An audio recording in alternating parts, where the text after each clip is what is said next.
Shorts వల్ల అయితే కొంచెం వ్యూస్ వచ్చే అవకాశం ఉందండి. అండ్ ఇంకొకటి వచ్చేసి నేను గమనించింది ఏంటంటే ఎప్పుడైనా సరే మనము మన ఫేస్తోనే వీడియోస్ చేయాలండి. నార్మల్గా ఇప్పుడు నేనైనా అంతే, స్టార్టింగ్లో చేసిన మిస్టేక్స్ ఇవే అనమాట. నా ఫేస్ చూపించకపోయేదాన్ని.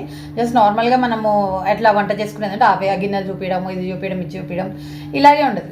మనం మామూలుగా ఆలోచిస్తే మనమైనా ఇప్పుడు ఏ యూట్యూబ్ వీడియోలు చూస్తూ ఉంటాం కదా, కానీ మీకు ఎంతమంది ఛానల్స్ పేర్లు గుర్తుంటాయి? గుర్తుండవు. ఎందుకు అంటే మనకి కొన్ని లక్షల ఛానల్లో కొన్ని కోట్ల ఛానల్స్ ఉన్నాయి కదా. సో మనకైతే అవి గుర్తుండవండి. జస్ట్ ఏంటంటే మీ ఫేస్ అలవాటు చేయాలి. దానివల్ల ఏమవుతుంది, మీరు రేపు మీ ఇంకో వీడియో పెడతారు, మళ్ళీ మీ ఫేస్తోనే మీ ఫేస్ కనిపిస్తుంది అందులో అనుకోండి, కంపల్సరీ క్లిక్ చేస్తారు. అంతేగాని మీరు ఫేస్ దాచిపెట్టి ఇప్పుడు మనం ఎట్లున్నా సరే పర్వాలేదు, కొంచెం ధైర్యం చేసి అయితే వీడియోలో కనిపించాలన్నమాట. సో నేను తర్వాత ధైర్యం చేసిన అనమాట. ఫస్ట్లో పెట్టేటప్పుడు అమ్మో ఎట్లా ఉంటుందో, ఎట్లా కనిపిస్తామో ఏంటో అనేసి ఒక ఫీలింగ్ ఉండేదన్నమాట. అది చెప్పడం, ఏదో మ్యాటర్ చెప్పడం అట్లా. సో నా స్టిచ్చింగ్ ఛానల్ అయితే కొంచెం పర్వాలేదు, ఎందుకంటే స్టిచ్చింగ్ అంటే నేర్చుకుంటారు కదా. సో అప్పుడు కూడా మన ఫేస్ కనిపించాలి నిజానికి, కానీ మనకు అది మెయిన్ స్టిచ్చింగే కాబట్టి సో నేను ఎక్కువ స్టిచ్చింగే పెట్టేదాన్ని. తర్వాత నాకు అర్థమైంది ఏంటంటే కొంచెం స్టార్టింగ్లో అయినా మన ఫేస్ కనిపించాలి, తర్వాత వచ్చేసి మనము ఓన్లీ స్టిచ్చింగ్ పెట్టేసి మళ్ళీ లాస్ట్లో మళ్ళీ మన ఫేస్ కనిపిస్తే బాగుంటుందని నాకైతే అర్థమైంది అనమాట.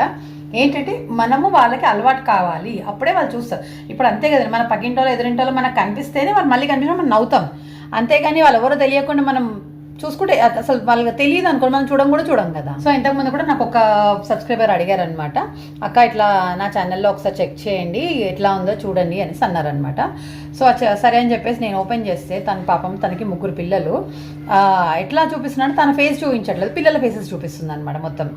ఆ పిల్లలు రెడీ చేయడము, పిల్లలు టిఫిన్స్ తినడము, పిల్లలు స్కూల్కి వెళ్ళడము, వాళ్ళు వచ్చిన తర్వాత ఆడుకోవడము, ఇవన్నీ చూపిస్తున్నారు. కానీ అది ఎక్కువ కాదండి. ఫస్ట్ మీ ఫేస్ కనిపించండి, అంటే ఫస్ట్ మీ ఫేస్ చూపించాలన్నమాట. నేను చెప్పిన తనకు ఆల్రెడీ అది కమెంట్లో, ఫస్ట్ మీ ఫేస్ మన ఫేస్తోని ఏదైతే మన సబ్స్క్రైబర్స్కి లేదా చూసే వాళ్ళకి అలవాటు అవుతుందో అప్పుడు ఆటోమేటిక్గా మళ్ళీ మనం కనిపించినప్పుడు క్లిక్ చేస్తారనమాట. మనం ఏదన్నా చెప్పినప్పుడు యూజ్ అవుతుంది. సో నేను చేసిన పొరపాటు ఏంటంటే ఒకటేసారి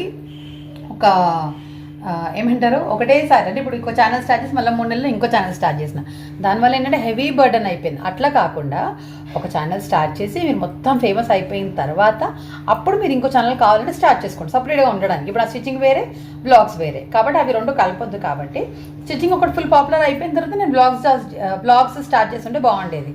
అలా కాకుండా 2 కలిపి చేసేసాను అనమాట. దానివల్ల ప్రెషర్ అయితే ఎక్కువైపోయిందండి. సో ఇది మానిటైజేషన్ అయింది, ఇంక ఇది నార్మల్గానే నడుస్తుంది.